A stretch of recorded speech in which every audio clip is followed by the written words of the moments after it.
video about the current Jupiter-Rahu conjunction in the sky as I make this video January 16th, 2016. Jupiter-Rahu are exact, but it's going to be a deeper case study on the relationship between the US and Iran and the principle of a Guru Chandala Yoga. Guru Chandala Yoga is when Jupiter and Rahu join, and that's just a conjunction when they're when they're in the same sign, when they're in the same Rashi, which is the Vedic astrology word for it. But the principle is the same when they join. Guru means teacher, and Chandala is like demon or disruptor. Demon sounds like a harsh word. What the demons were, which were also called the Rakshasas, were eccentric forces. Things that shook up the status quo. And so when someone has Guru Chandala Yoga in their natal chart, which is Jupiter, Guru joined Rahu, which is the Chandala, which is the sort of potentially toxic quality of the mind, then it creates a disruption in the teachings. Doesn't mean that's bad. Again, when we're short-sighted and narrow-minded and looking for judgments rather than interpretations, we're like, oop, that's bad. And yes, the ancient texts talk about it as if it's bad. But again, they require or they assume that the Jyotisha is, aware of things like Dharma and truth and not applying those things, haphazardly. And that's also implicit in those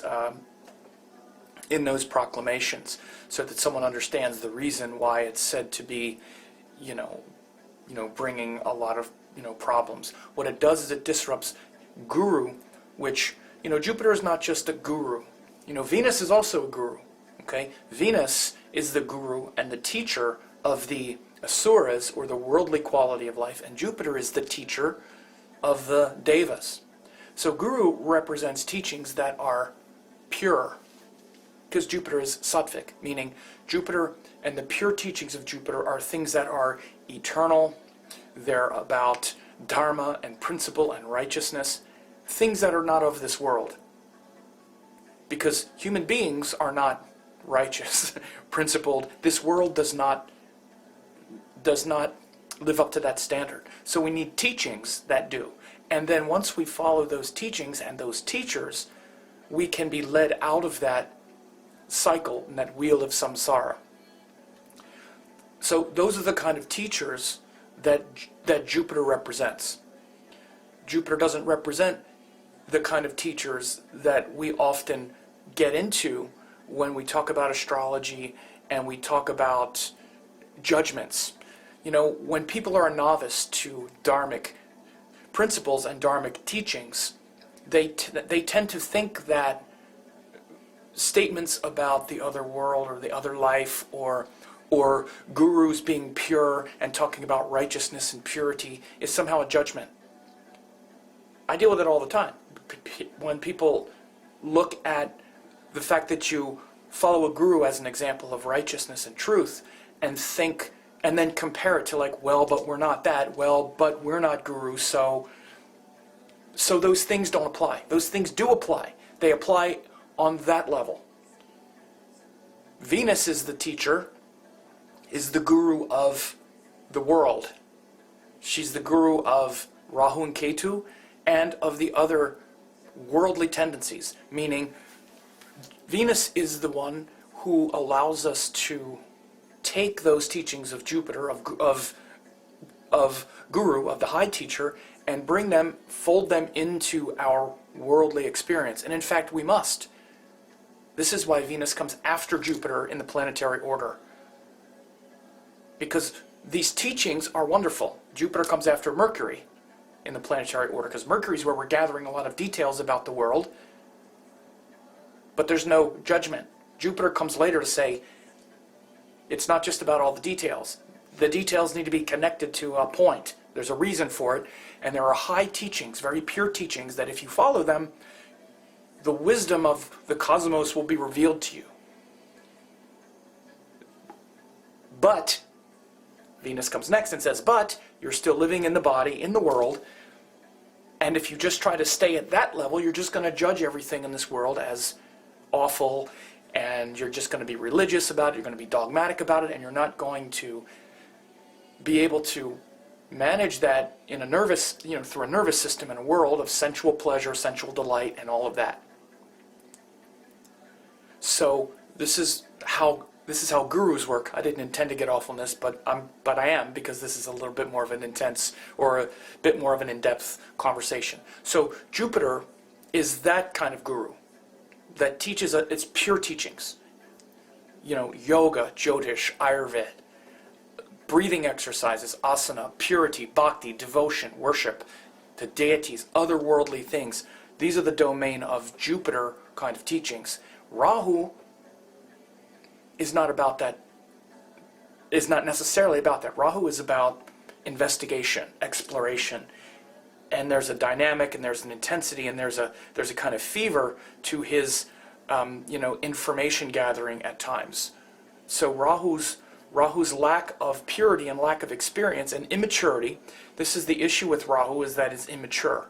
And as he's gathering information to try to experience that thing for itself, it's the part of you that wants to know for yourself, beyond all those teachings. Yeah, I know there's gurus, I know there's teachings, I know there's enlightened beings, but I'm not one, and I need to figure it out for myself. I need to get into this myself. That's a different function. Venus is the ruler of that one. Because Venus helps Rahu in that intensity navigate all of these desires and still stay compassionate, work through the selfishness and willfulness of Rahu especially, which is like the monster who wants to steal the power without doing the work. Wants to steal the power from the sun and the moon. Basically the thing that says, okay, the power, in order to become enlightened, we need to unite the sun and the moon. We need to unite the Shiva and Shakti, the power of the sun with the love and the devotion of the moon. Okay, but that takes a long time. There's all this yoga I have to do. I need to do all this stuff. But if I just take this drug right now, if I just take a hit of ecstasy or acid or something, I can feel that right now. Oh, well, the pill will give it to me? Then give me the pill and let me experience it. So Rahu is where we want to get that experience. So when he comes into contact with Jupiter, which is about gurus, traditional teachings, worship, devotion, bhakti, the things that are right, but they're hard to follow. The reason they're hard to follow is because you're still having a Venus experience. You have these teachers and these teachings and these things you believe in and that are right. But then you wake up and you have to navigate all these desires in the world, right? You have to navigate all these desires in the world. And the world is very Rahu-like. Your mind is eclipsed by subconscious, unconscious desires. So people who have Rahu Jupiter in their natal chart often are ultimately they can be quite mystical, because Rahu accelerates that Jupiter guru nature and gets them looking for all kinds of teachings. But the problem with Rahu is that he takes a bite and mistakes the bite for the whole meal. He doesn't digest the teaching. So he takes a little bit from here, takes a little bit from here, just goes around like crazily looking for more answers. But they're not connected to the embodied experience. Remember, Rahu is like a severed head. Ketu is the rest of the body. So think of what proportion of your body your head is. It's only like this much, let's say, and the body is that much. So when you compare Rahu to Ketu, Ketu is all of your past lives, all of the things that you've done and experienced through all those lifetimes. This is why Ketu is much larger. It's this body of wisdom from the past, but it's unconscious. It's below the level of consciousness. Once you start to awaken the Kundalini and you start to awaken to higher realms of consciousness, that wisdom of Ketu starts to seep into your conscious life and starts to calm down Rahu. So this is how the nodes actually work. We tend to neglect the Ketu side and go crazy with Rahu, at least up until our mid-40s, when the nodes mature. So this is kind of in a natal chart. When we look at the charts of the US and Iran, it's pretty amazing. When you use the best chart to use for the country Iran is February 1st, 1979. That's the modern Iranian Republic when the Ayatollah Khomeni returned and returned to power, or assumed power in February 1979. But U.S.-Iranian relations really began in the Iran hostage crisis that started in November 1979. November 4th, 1979, hostages were taken, U.S. hostages were taken, in protest of Jimmy Carter at the time and his support of the former Shah of Iran. November 4th, 1979, and when you look at that chart, Rahu, Jupiter were exact degree, exact. Rahu was 1235 of Leo, and Jupiter was 1244 of Leo. Less than 1 degree, exact same second almost. Rahu 1235, Jupiter 1244. Jupiter had just passed Rahu within seconds that day, because Jupiter was 1235 earlier in the day, and then he was 1244 later. So that day, those 2 days, exact Rahu-Jupiter conjunction in Leo. What just happened a couple days ago, exact same conjunction, Jupiter-Rahu in Leo, within a degree. Earlier this week, lifting of sanctions on Iran that was negotiated by several countries, and the returning of funds to them in exchange for cooperating with a nuclear non-proliferation agreement. And we have Jupiter Rahu at like 29 Leo. Again, Jupiter Rahu exact in Leo, same sign. So this is like, Jupiter is a 12-year transit. So this is like approximately, 3 Jupiter cycles, approximately 36 years. Jupiter and Rahu join again. So you see this conjunction of planets and their reset. The last time Rahu-Jupiter joined in Leo was 36 years ago. 3 Jupiter cycles and 2 Rahu cycles, because Rahu is about every 18 years, about every 18 and a half years. So 2 Rahu cycles and 3 Jupiter cycles, approximately. Well, no, it's not even approximately, it is, because Rahu had gone through Leo one other time since. This is the second time since the Iran hostage crisis that Rahu went through Leo. And the first time it was there with Jupiter since then. So all the planets have these cycles. They're called synodic cycles. Like, for instance, Saturn and Jupiter have a 30-year synodic cycle. Every 60 years, Jupiter and Rahu return to the place they were when you were born, approximately. And there's a important birthday celebrated at that time when Jupiter and Saturn both return to the same place. So, it's remarkable to see. It's a reset of the Iran-U.S. relationship and a great potential to, as I say, reset the relationship. It definitely took a different trajectory since November 4th, 1979, when Rahu and Jupiter were exact. Now, early January of 2016, they're exact again. This shows enormous potential for a more cooperative relationship for all concerned. And I'll say this right now, I'm just a little bit political here, even though the Middle East is obviously exploding with terrorism and all these other kinds of things, you see the potential elation and jubilation from the Iranian, government to now be able to be a player again economically, because they were being crippled by sanctions, and the consequences of that. And it's very easy to point to the hardliners in Iran who, for instance, recently used that hostage boat situation when the Americans strayed into the wrong part of the Strait of Hormuz or whatever it was over there in the you had the photos come back with the sailors with their hands on their head. It's very easy to focus on those kinds of things because there are hardliners in Iran who don't want the deal to work. By the way, there are hardliners in the United States who don't want the deal to work. We need to be clear about these kinds of things, okay? But they have a secular division of their government that is behind the deal, the ones that negotiated the deal itself, the nuclear deal, to have the sanctions lifted so that they could normalize, not necessarily normalize relations like with embassies and whatnot, but at least get that money and in exchange for non-nuclear proliferation. But there are hardliners in Iran that want to kill the deal because they think Americans are infidels and all. This is the Guru Chandala part that we see. And there are hardliners in the U.S. who obviously think that it was a mistake and that the administration gave away way too much. I'm not here to debate those merits. I'm here to just show that there are hardliners on both ends. And the hardline, this confusion and illusion around religion, philosophy, government is completely shown by these Guru Chandala Yogas, exact. We're not talking about somewhere in the sign. We're talking about exact.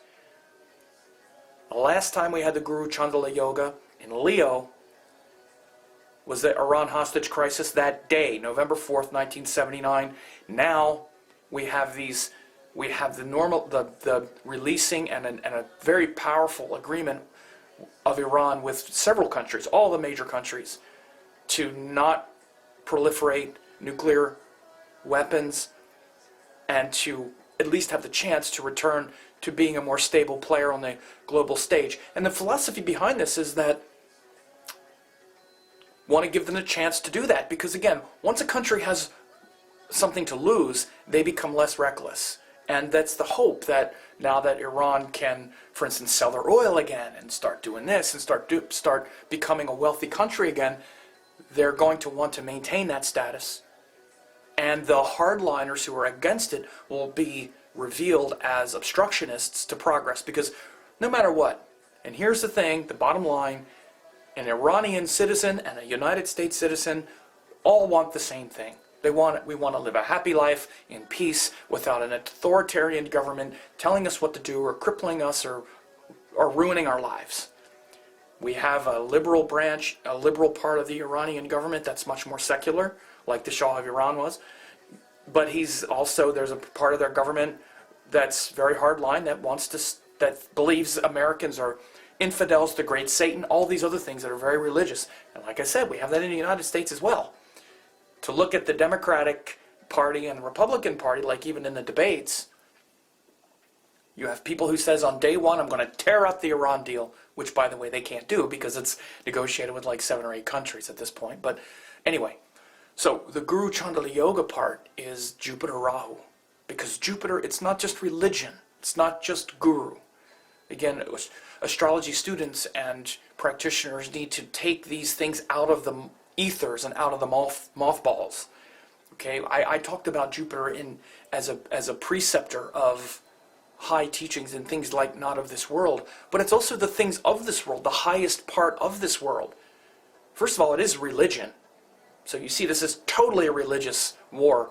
At least it started from their point of view. And it wasn't just religious because we're Christian and they're,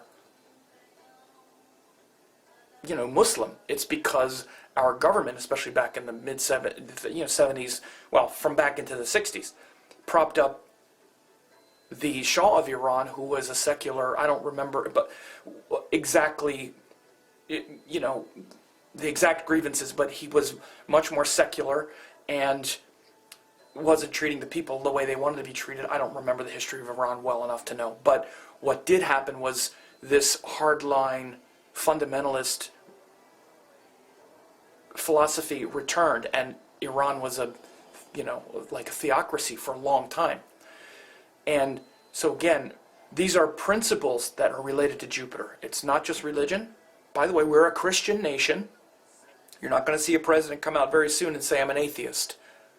He's going to talk about his religion, whether he's religious or not. And they're a Muslim nation with diversity there. But it's not just religion. Jupiter's also the philosophy. Government is a philosophy, a principle.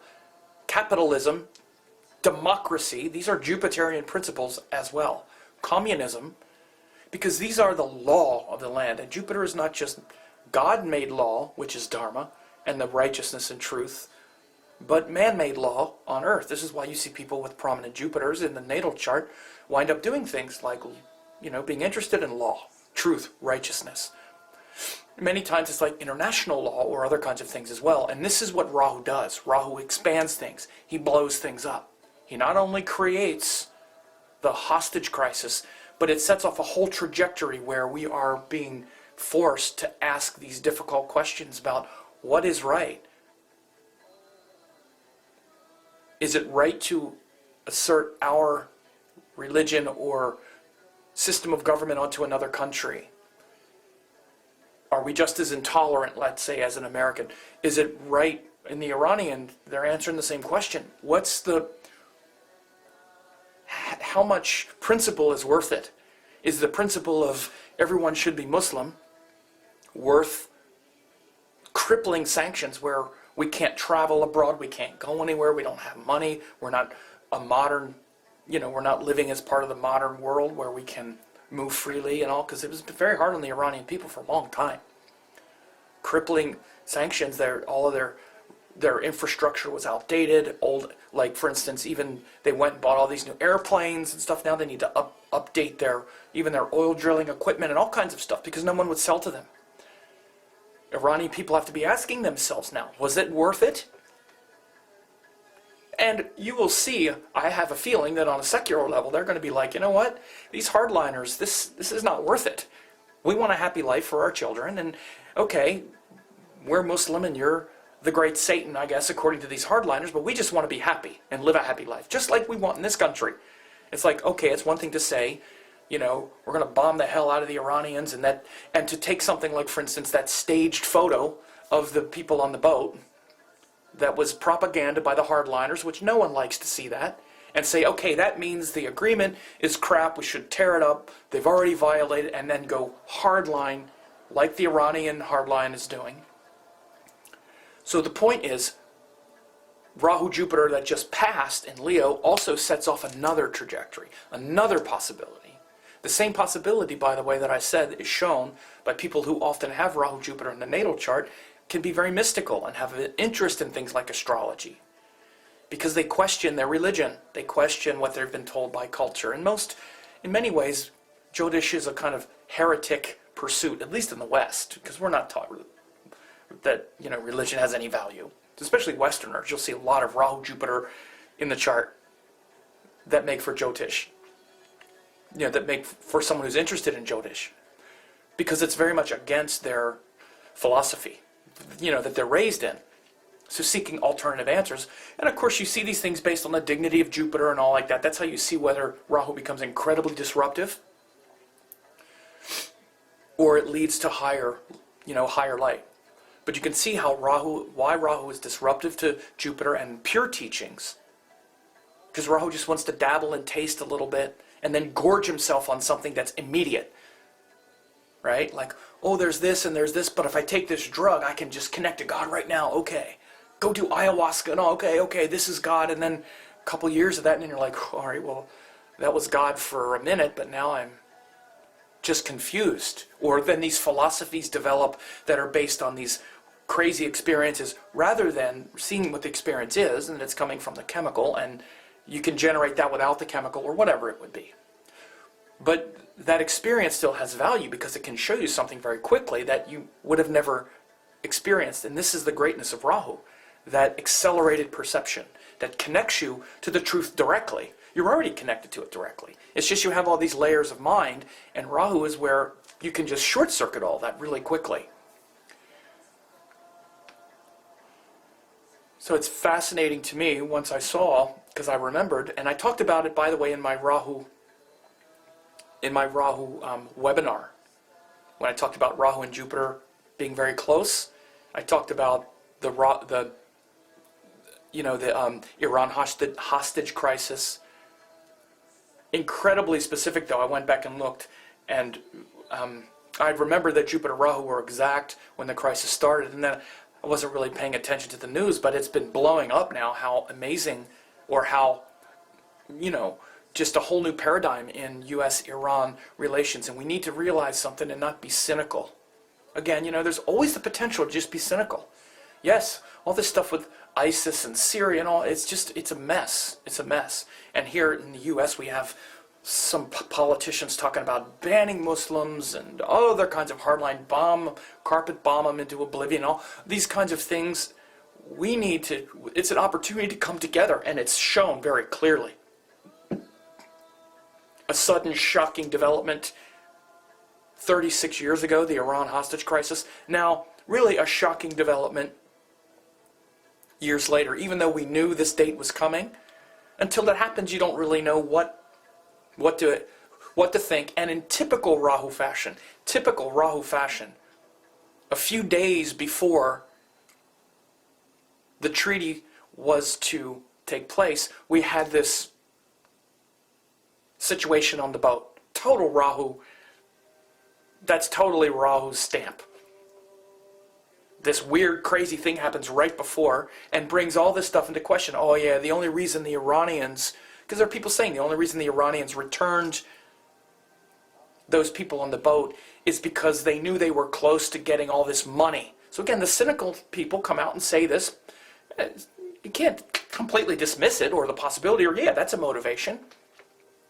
But again, you have to remain focused and steady. And by the way, I will just say that I'm impressed with the way those who negotiated the deal, and again, this is not just the United States. People, especially in this country now, want to make it out like Obama, everything's about Obama now. How about Obama didn't negotiate a good deal, it wasn't tough enough, blah, blah. By the way, this was their money. It's not like we're sending them our money. We're not sending them our money. This is their money that has been frozen for a long time. It's being returned, not all at once, but a lot of it at once. It's not like we're sending them all this money. This was their money that that the international community froze in banks and stuff and said, you're not getting it. And if you want to stop your nuclear program, then you'll get it. So of course they had a motive to not keep those people that they found on the boat hostage. But I come down more just because these are my personal views, and if you don't want to hear them, maybe you won't like this, but my personal view is that everyone wants to live a happy life. Iranians too.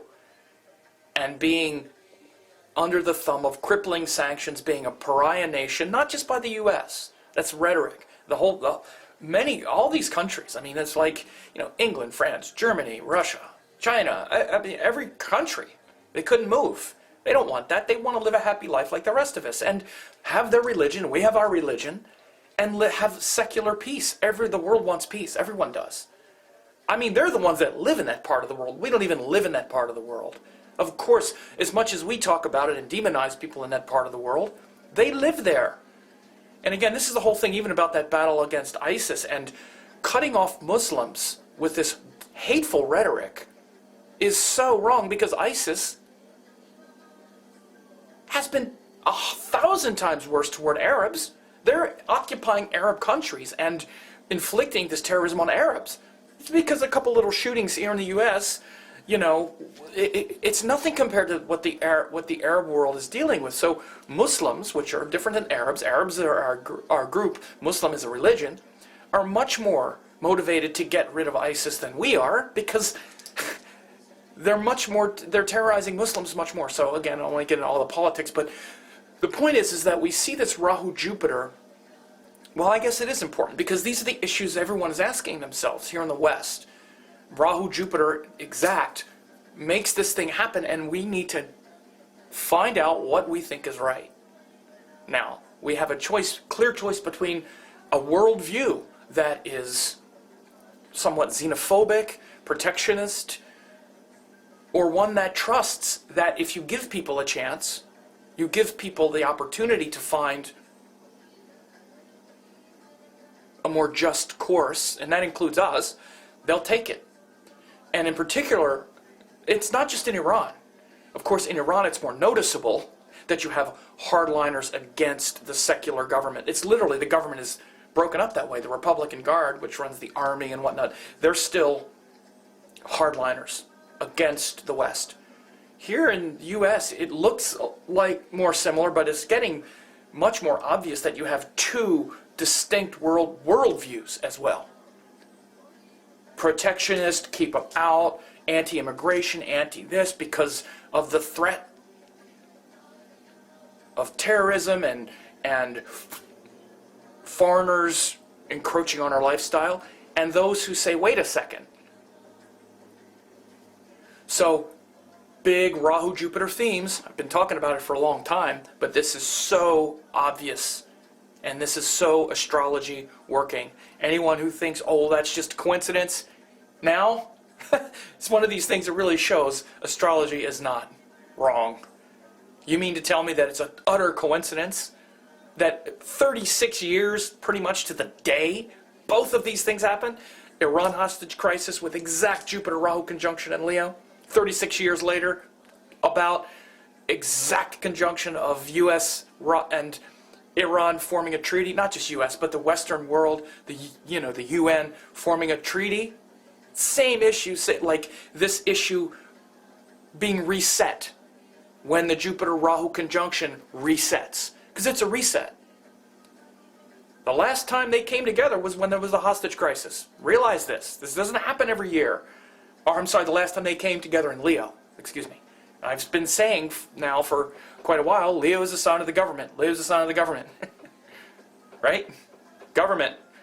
And the seat of our power, which also includes religion, as I've said. So, anyway, I hope this was interesting for you. And don't underestimate this. Jupiter Rahu in Leo has only happened 36 years ago. Exact. And I'm not talking about it's in the sign, we're talking exact degrees. Okay? And this is a slow transit. This isn't like Mercury, which, can go forward and retrograde and back and forth. I mean, of course, Jupiter and Rahu does that. Jupiter does that too. And we're not talking about in the sign somewhere. Oh yeah, it happened at that time. We're talking the day. The day. So, notice this and know this and realize this as many lessons coming together about Guru Chandala Yoga, about Leo, about Jupiter, about Rahu, about exact conjunctions in the sky, not just somewhere, meaning aspects and conjunctions when you want to pay close attention to the degrees. And a conjunction is a setting off of a cycle. Every planet has a synodic cycle with another one. They all pass each other in the sky off and on. So at this time, as I'm recording this in early 2016, Rahu and Jupiter are actually going to be tracking next to each other for about a month. Rahu is actually going to pass Jupiter, and then Jupiter's going to pass Rahu again, but that's another story, and I talked about it at some point already. But this was to show the remarkable world events shown by Jupiter-Rahu conjunction in Leo.